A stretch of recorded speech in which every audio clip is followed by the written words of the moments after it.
Wow. What a WNBA offseason, a feverish WNBA offseason, if you will. But first, credit the Phoenix Mercury. The Mercury go from one era to the next essentially overnight, right? Brittany Griner goes to the Atlanta Dream. It appears that Diana Taurasi could be heading off into retirement. They still have Kalia Copper, but they add NaLyssa Thomas from the Connecticut Sun, and now they've acquired Satou Sabally.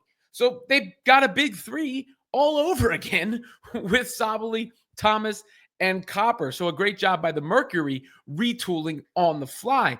Meanwhile, the Fever had been linked to Sabally by rumors and chatter. Turns out they don't trade for Sabally, but they're a part of the Satou Sabally trade. As Indiana sends the number 8 pick to Dallas as part of this deal, but gets Sophie Cunningham in return, a sharpshooter from Phoenix, a tough player as well. So in the same day as they get Natasha Howard, they get Sophie Cunningham, possibly adding 2 starters while also bringing Kelsey Mitchell back and in year 2 of Caitlin Clark. So the Fever are title contenders right now. That's the deal with this deal. Well, I mean, like it's crazy to see the way that the Indiana front office has conducted its business here. I mean, they have been super duper duper busy. Here is the details, or are the details of the trade, of course. Again, like I just mentioned, it's Sabally going to the Mercury. That's the breaking news from Dallas. And then in return for that, Phoenix gets Sabally, Brown, and Sevgei Uson, while Dallas gets Ty Harris, NaLyssa Smith, gone via Indy and the rights to another player, while Indiana gets Sophie Cunningham in the 19th pick. I forgot to mention NaLyssa Smith is gone. If you're the Fever, how great do you feel about that? My goodness, right? Like finally. I'm not trying to be mean to NaLyssa. It's just I got frustrated watching her play, and she represented, I think, the remnants of anything else that was wrong with the team, right? From the Christie Sides era and everything. And last year was a good year, all things considered. Wish her the best.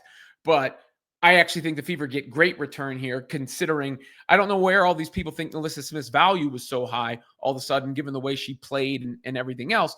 But she goes to the Wings, gets a fresh start. Hopefully that works out for her. Arike Agumbawale has already welcomed NaLyssa Smith there. So that's part of this trade also.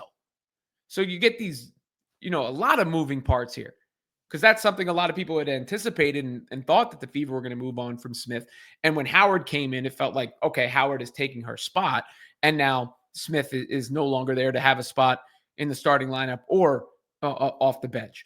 But Indiana perhaps adds 2 starters in the process here. Maybe they're not even done. I thought the Howard move might have been the last major move for them, but maybe they're not done. Either way, I think, Lexi Hull might be coming off the bench now with Sophie Cunningham in tow. Or, either they get another wing player who can shoot and play D. That's huge. They add the defense, rebounding, rim running with Howard. They add more shooting and 2 tough players, feisty players. One player who's going to have Caitlin Clark's back, of course, in Cunningham. And you remember the All-Star game. There was this meeting. People thought she was recruiting her to the Mercury. Perhaps it was the other way around. Maybe it was the other way around all along. Sophie was having some fun on that night.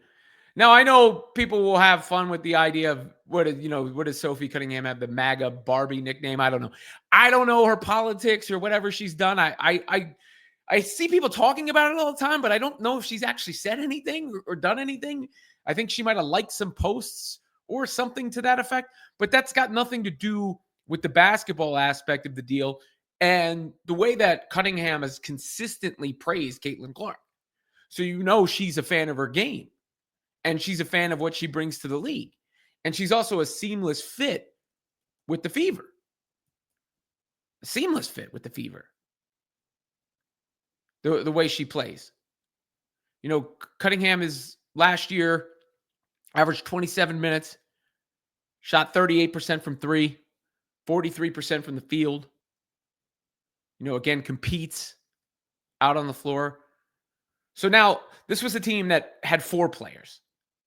To me, they had Boston, Clark, Mitchell, Hull. Now they've got Boston, Clark, Mitchell, Hull, Howard, Cunningham. 6. I mean, there's other players that can develop and fill out the roster and all that. And I don't mind giving up the draft pick, to be honest with you. The Fever, it's time for them to go now.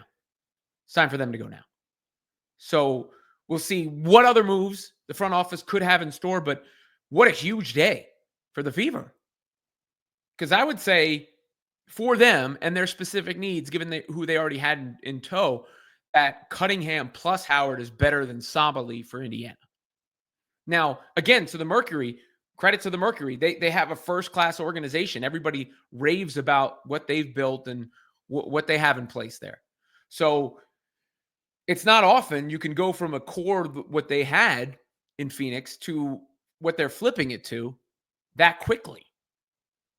And that should be a tough team. Now, there's still some unsigned play. DeWanna Bonner, but maybe that's another ad for the Mercury there if we're putting 2 and 2 together.